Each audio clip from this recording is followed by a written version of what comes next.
Last world कपको final याद छ? Argentina versus France. फुटबल हिस्ट्रीकै सबैभन्दा ग्रेटेस्ट फाइनल मध्येको एक।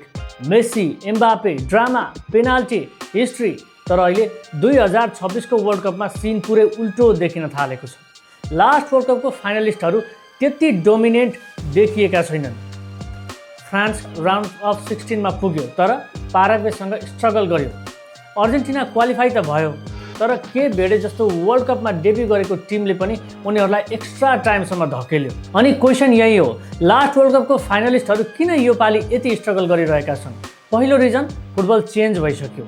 आजको फुटबलमा सानो र ठुलो टिमको ग्याप धेरै घटिसकेको छ। पहिला फिफा र्याङ्किङ हेरेर म्याच प्रेडिक्ट गर्न सकिन्छ भनिन्थ्यो। अब र्याङ्किङले केही डिसाइड गर्दैन।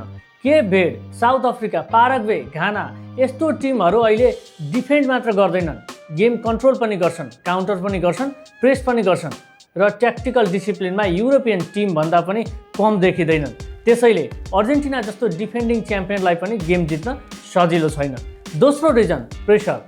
च्याम्पियन बन्न गाह्रो छ तर च्याम्पियनको टाइटल डिफेन्ड गर्न झनै गाह्रो छ। सबै टिमको टार्गेट एउटै हुन्छ, च्याम्पियनलाई हराउन सबैले एक्स्ट्रा मोटिभेसन लिएर च्याम्पियनसँग खेल्छन्। के भेडको लागि अर्जेन्टिनासँग खेल्नु नर्मल गेम जस्तो थिएन। त्यो हिस्ट्री बनाउने चान्स थियो, त्यसैले 100% मात्र होइन 120% दिएर खेलियो। फ्रान्सको अगेन्स्टमा प्याराग्वे पनि त्यस्तै जर्मनीलाई इलिमिनेट गरेको कन्फिडेन्स अनि फ्रान्सलाई पनि घर पठाउने बिलिफ।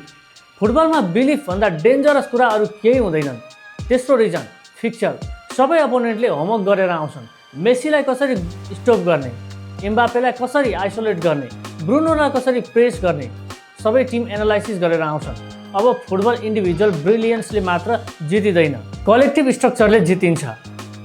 चौथो रिजन, फिजिकल लेभल। यो वर्ल्ड कपमा इन्टेन्सिटी धेरै हाई छ। 90 मिनटसम्म press, fast transition, continuous running. पहिला अन्डरडग टिमहरू 60 मिनटपछि थाक्थे, अहिले 90 मिनटसम्म इनर्जी सेम हुन्छ। के भर्डको प्लेयर 111 मिनटसम्म रन गर्दै थिए। जापानले ब्राजिललाई फुल गेम प्रेसरमा राखेको थियो। यो सबै फिजिकल प्रिपेरेसनको रिजल्ट हो। पाँचौँ रिजन, भिएआर र मोडर्न फुटबल। पहिला सानो मिस्टेक इग्नोर हुन्थ्यो, अब सेन्टिमिटरको अफसाइडले गेम डिसाइड गर्न सक्छ। जर्मनीको विनिङ गोल क्यान्सिल, क्रोएसियाको इक्वलाइजर क्यान्सिल। फुटबलमा लक पनि धेरै इम्पोर्टेन्ट भइरहेको छ। च्याम्पियन हुँदा पनि एउटा स्मल मिस्टेकले वर्ल्ड कप सकिन सक्छ। अनि सबैभन्दा इन्ट्रेस्टिङ कुरा, लास्ट वर्ल्ड कप फाइनलिस्टहरू स्ट्रगल गरे पनि उनीहरू इलिमिनेट भएका छैनन्। किनभने च्याम्पियन टिमको सबैभन्दा ठुलो क्वालिटी ब्युटिफुल फुटबल होइन, सर्भाइभ गर्न सक्नु हो। अर्जेन्टिनाको against Cape heard best football खेलेनन् तर क्वालिफाइड। फ्रान्सको अगेन्स्ट पाराग्वे डोमिनेट गरेनन् तर क्वालिफाइड। च्याम्पियनहरूले कहिलेकाहीँ राम्रो फुटबल होइन, रिजल्ट निकाल्न जानेका हुन्छन् र नकआउट फुटबलमा यही सबैभन्दा इम्पोर्टेन्ट कुरा हो। यो वर्ल्ड कपले हामीलाई एउटा म्यासेज दिएको छ, फुटबल कम्प्लिटली चेन्ज भइसक्यो। बिग नेसनहरू सेफ छैनन्, स्मल नेसनहरू फियर गर्दैनन्।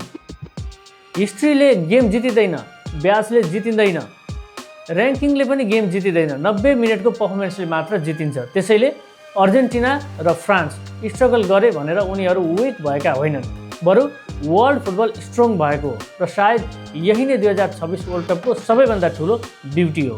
यहाँ कुनै टिम सेफ छैनन् र कुनै टिमलाई हल्का रूपमा लिन मिल्ने छैन। Let's play Nepal. Like, share and subscribe.